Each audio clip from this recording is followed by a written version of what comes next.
नमस्कार। आज हम सामाजिक विज्ञान की दुनिया में गोता लगा रहे हैं और ख़ास तौर पर ये समझने की कोशिश करेंगे कि भाई इतनी बड़ी पृथ्वी पर किसी जगह का पता आखिर लगाते कैसे हैं। हमारे पास एक स्रोत है, एक पाठ्यपुस्तक का अंश जो नक्शों, कोऑर्डिनेट्स और टाइम जोन की कुछ बेसिक बातें बताता है। तो आज का मिशन है इन औजारों को समझना जो हमें अपनी दुनिया में रास्ता खोजने और उसे बेहतर जानने में मदद करते हैं। तो कहाँ से शुरू किया जाए, ये सब कैसे काम करता है पूरा सिस्टम? देखिए, शुरुआत होती है नक्शों से। मैप्स, है ना। नक्शे किसी भी इलाके का एक एक तरह का खाका होते हैं, चाहे वो छोटा सा शहर हो या पूरी की पूरी दुनिया। ये हमें बताते हैं कि कौन सी जगह कहाँ है और वहाँ पहुँचना कैसे है। नक्शों में तीन मुख्य चीज़ें होती हैं समझने के लिए। एक तो दूरी, जिसे हम स्केल से नापते हैं। दूसरी है दिशा, नॉर्थ, साउथ, ईस्ट, वेस्ट और बीच की दिशाएं।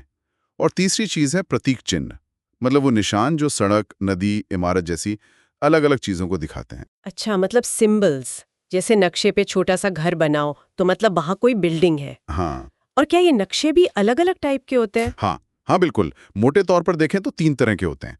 एक होते हैं भौतिक नक्शे, फिजिकल मैप्स। ये पहाड़, नदी, समंदर, मतलब जो कुदरती बनावट है वो दिखाते हैं।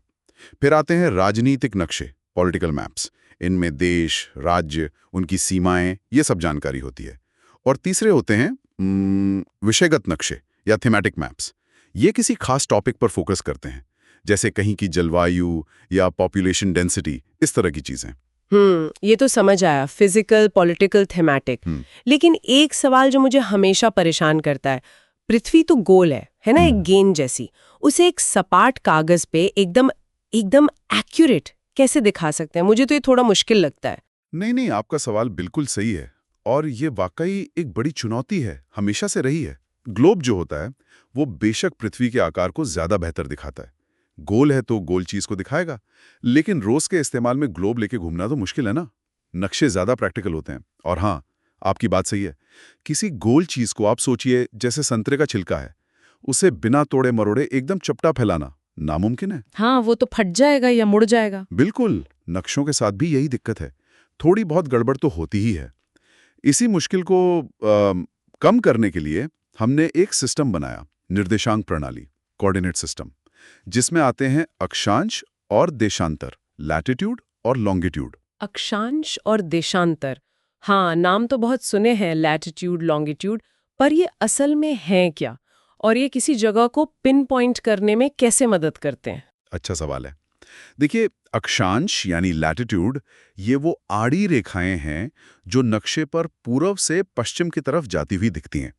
ये असल में पृथ्वी पर भूमध्य रेखा यानी इक्वेटर, जो कि 0 डिग्री अक्षांश है, उसके समानांतर खींची गई काल्पनिक रेखाएं हैं। ये रेखाएं हमें बताती हैं कि कोई जगह इक्वेटर से उत्तर में है या दक्षिण में, और कितनी दूर है।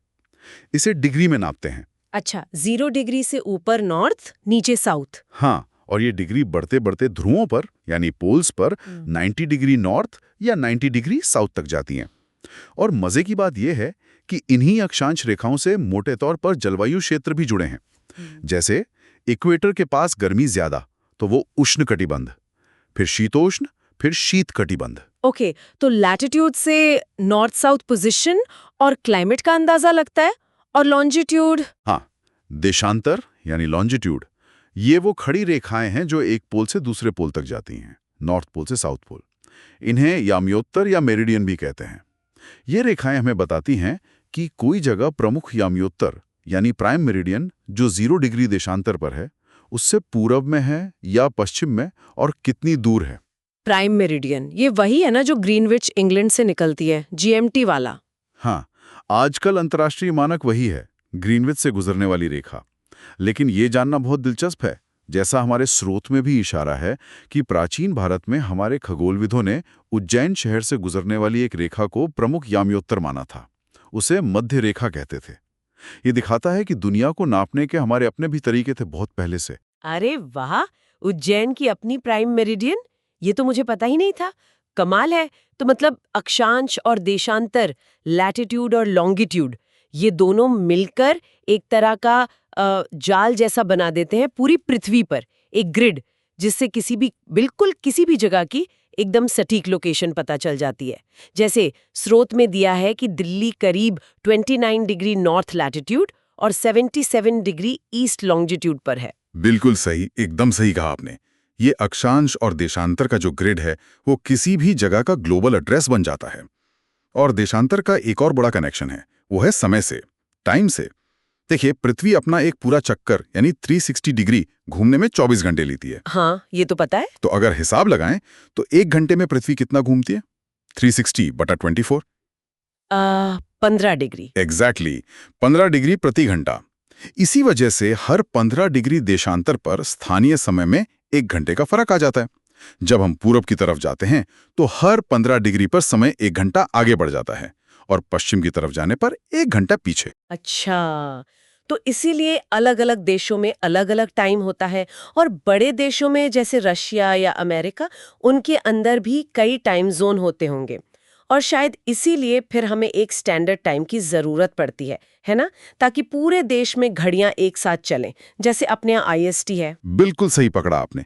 ज्यादातर देश क्या करते हैं, अपने देश की लगभग बीच से गुजरने वाली किसी एक देशांतर रेखा का जो लोकल टाइम होता है उसे ही पूरे देश का मानक समय यानी स्टैंडर्ड टाइम मान लेते हैं। जैसे भारत का मानक समय IST, वो ग्रीनविच मीन टाइम से 5.5 घंटे आगे है। इसी तरह पूरी दुनिया को अलग अलग टाइम जोन में बांटा गया है ताकि कंफ्यूजन ना हो। और हाँ, एक और बड़ी दिलचस्प रेखा है अंतर्राष्ट्रीय तिथि रेखा, इंटरनेशनल डेट लाइन। ये मोटी मोटी 180 डिग्री देशांतर के आसपास है। इसको पार करते ही कैलेंडर की तारीख बदल जाती है। पूरब से पश्चिम जाओ तो 1 दिन पीछे, पश्चिम से पूरब आओ तो 1 दिन आगे। बाप रे, मतलब इस एक काल्पनिक रेखा से दिन बदल जाता है। कमाल है। तो अगर हम सब कुछ समेटें तो नक्शे, globe, latitude, longitude, time zones, ये सब वो टूल्स हैं, वो औजार हैं जिनसे हम इतनी बड़ी पृथ्वी पर जगहों को पहचानते हैं, उन्हें लोकेट करते हैं और टाइम को मैनेज करते हैं। हाँ, और ये सोचने वाली बात है ना कि कैसे ये सब काल्पनिक रेखाएं हैं। हमने तो खींची इन्हें ग्लोब पर या नक्शों पर, लेकिन ये काल्पनिक रेखाएं हमारे रोजमर्रा के जीवन को कितना कंट्रोल करती हैं। हमारी यात्रा, हमारा व्यापार, कम्युनिकेशन, यहाँ तक कि अलग अलग संस्कृतियों और इतिहास को हम कैसे समझते हैं, उसमें भी इनका रोल है। और उज्जैन की वो प्राचीन मध्य रेखा, वो हमें याद दिलाती है कि दुनिया को देखने, समझने और नापने के तरीके भी बदलते रहे हैं।